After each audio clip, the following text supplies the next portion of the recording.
What's up, everybody? I think I'm probably just gonna get right into it and make this as painless as possible. I'm pretty much just detailing my testimony, so if this is not something that a belief that you subscribe to or anything, I don't want to deter you from listening. I actually hope that you would listen, even more so than a person who's already of the faith. And if you and I share a similar faith, then hopefully this is encouraging to you. So, I remember being 4 years old and sitting at the foot of my mom's bed, asking questions in relation to faith. And the memory actually starts after I had asked those questions, and she called of course there's going to be distractions right now during this episode. She called my dad into the room, and the next thing I know, my dad is kneeled beside me, and we started praying. We said a prayer, and I accepted Jesus Christ as oh my gosh. We all three prayed together, and I accepted Jesus Christ as my Lord and Savior. You know, I've met people who claim to be Christians, and they say, I don't know when or where it was, but I just know I'm a Christian. I know I accepted him. And that's hard to believe for me, actually, because for me specifically, I can't speak for everybody who's accepted Christ, but I remember this scene. I was 4 years old, and I remember it. I would think that a believer would know the moment that he accepted Christ, or at least the scene. My parents joined a mission agency when I was 5, so one year later. And we traveled around to hundreds of churches, I've said this before, raising support. We had to get to 95% support before we could go to the mission field, which was Brazil. So we actually did that when I was 11 years old. There is a family from our sending church that moved to Brazil almost 2 years before us. My family was going to link up with their family, and we were going to be missionaries together. Unfortunately, that family had to return to the States in just over a year, which caused my family's plan to reroute, and we actually moved to Porto Alegre in the state of Rio Grande do Sul, a state that is well known for being the Texas of Brazil, like its own country, kind of like Texas is its own country within the states. So instead of moving to Minas Gerais, we went to the southernmost state in Brazil. Gaúchos are their cowboys. Like I said, this place has a whole Texan vibe to it, so they have these cowboys called gaúchos. Churrasco is their Brazilian barbecue, which is literally just rock salt and meat, but it's so flavorful. It brings out the natural juices of the meat. It's better than any barbecue I've ever had here in the States. Their speech patterns, dialect, and jargon are all native to this one location. People in other regions of Brazil know that you're from Rio Grande do Sul just based on the way that you talk. Portuguese is very melodic. It's like a song. So instead of English, hey, can you hand me that can of soda? It would be, oh, tu pode me dar mais refri? Oh, tu pode me dar mais refri? It's very singy-songy. You know, I have some pitch-perfect sensibilities, so I can, imitate a sound almost perfectly, almost identically, like a freaking parakeet. So even though there's so much of Portuguese that I don't know how to speak, but I can sound just like them. I went to a summer camp within the first 5 months of living in Brazil, and it was called a Word of Life camp, or Palavra da Vida Sul. And after my whole week there, my parents came to pick me up. One of the camp counselors said to my mom, your son doesn't even know our language, but he's doing skits on stage, and I watched him go from group to group to group, winning people over despite the language barrier. And that is the person that I wish that I still was. There was a very unfortunate shift in me when I turned 13 and discovered pornography. That was way too exciting in a really bad way, and turned me into a sneaky, angry person. Darkness stained my heart in a way that I probably won't ever recover from, but I do still have hope in the Lord's redemption. I want him to make me that person again that can walk up to a group, not know their language, yet still connect with them. I don't think I've been that person for a long time. Then at 19, it was time to move out and go to college.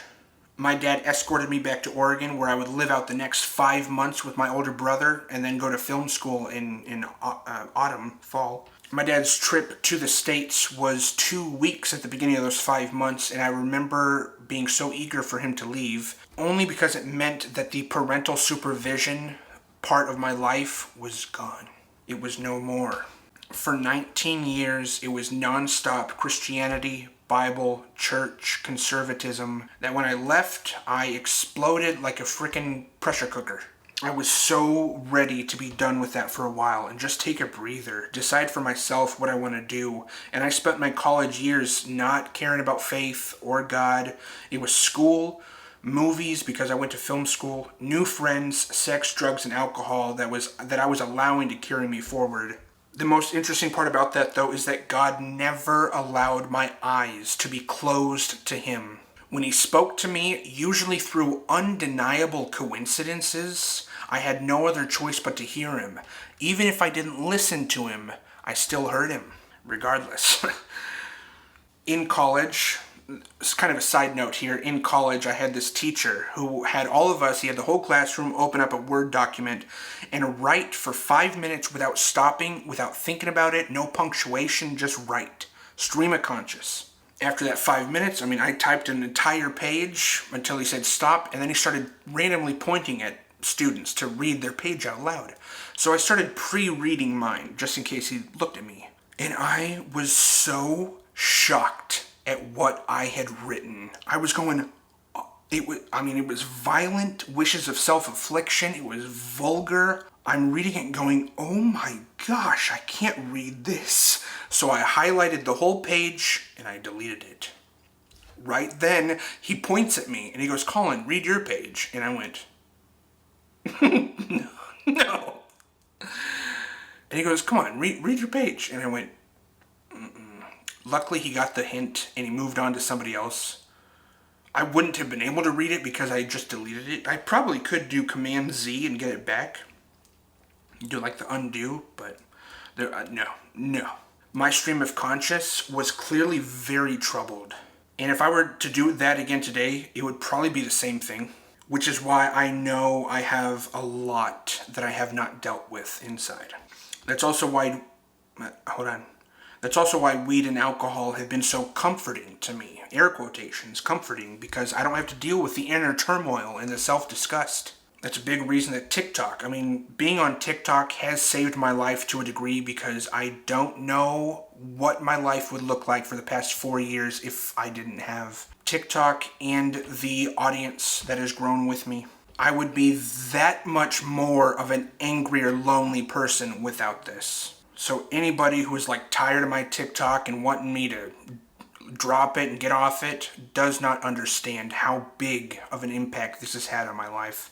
My life can be crumbling around me, but weed makes me feel like it isn't, even though the facts say otherwise. I'll end by saying that I've struggled in ways in 2 degrees that my family has not struggled. Anybody in my family. My dad has taken 1 puff of a cigarette in his life. He'll never drink. He will never smoke weed. My mom had a phase in high school, but by the time she was 19, which is when I started, she already saw no use in the party lifestyle for her. I was just getting started at 19. My siblings have their own struggles, but then when I open up about mine, their eyes are wide. And it's been really affecting to them. I know that it has. And the one silver lining that I can find in my struggles is that God's going to use them, hopefully sooner than later. I think that the people who are spiritually attacked to the degree that I have been this frequently, it's partially because I willingly opened those doors and allowed things in that really shouldn't be in my life. But I also attribute it to being attached to my calling. People with a calling from God are heavily attacked by the enemies of God. Demons hate the light. So if they see anyone with a bright light going from group to group to group, winning people over, they're going to do anything that they can to dim that light, which is exactly what happened to me. And God has been stoking that fire for a couple years since college, trying to reignite some of that light. That's where the game of tug-of-war comes in over my life. 1 step forward, 2 steps back. I'm still a missionary, and I want to be more of a missionary than I was when I was literally a missionary in Brazil. I have a platform, I have the faith, now I just need the courage. And I want to use it because to God be the glory. That is an abbreviated version of my testimony. If it resonated with you, if there's anything more that you would like to hear, please reach out in a comment or even a message. If you don't want it to be seen by other people, message me privately, totally. And let's talk. Because I think that God is calling His children back to Him. I get that sense, and I feel that the enemies of God are kind of fritzing out a little bit right now. When I watch any podcast that is 2 secular people or a couple secular people, I notice conflicting energies a little bit. And I know that God is not present, but it's so interesting to see this pattern of secular people not really getting along right now. And I think there's something to that. I think that's what has fed into me being sober, or making a decision to be sober starting this month, June 1st. At day 7, me and my friend, my accountability partner, we did allow ourselves to reward ourselves. We both agreed, hey, it's been a week so far. Next time, let's make it 2 weeks. I mean, starting the 8th, let's make it 2 weeks. Then maybe reward ourselves after the 2 weeks, and then make it 3 weeks, and then make it 4 weeks, until it's a freaking year, Oh, and I guess I should mention that I'm also moving to Arizona. That is the plan as of right now. I did just receive a 10-day pay or vacate notice, so I'm choosing to vacate. My neighbors have been absolutely unbearable, especially for the last week and a half. I made a video about it, a gang stalking video, and it's not necessarily, I don't consider them to be gang stalking me, but they are employing some of the same tactics that I do believe gang stalkers use. And it's been, I've called the police, I've talked to the police about them, they're not going to help me. I've talked to my apartment complex, they would rather see me gone than them gone, so that's understandable. They're looking at who's paying rent and who's not. They probably paid rent for this month, so they're good in their eyes. Even though I found out that the woman, there's 2 of them, a man and a woman, the woman is not supposed to be up there, and she's the one causing the most ruckus. If I was not supposed to be somewhere, there's no way I would be pushing my luck like she is. So whatever, either it's she moves out, I move out, or this thing comes to a head in a very explosive way. And so I'm going to be the one to move out. This is unbelievable. And it's actually not strictly because of them. There's a few other reasons, but the neighbors are the final straw for me. So thank you guys so much for being here. Thank you for listening. I will see you all next week, possibly, because I'll be moving, so we'll see what next week has to offer, but I'll be back. Peace, everybody.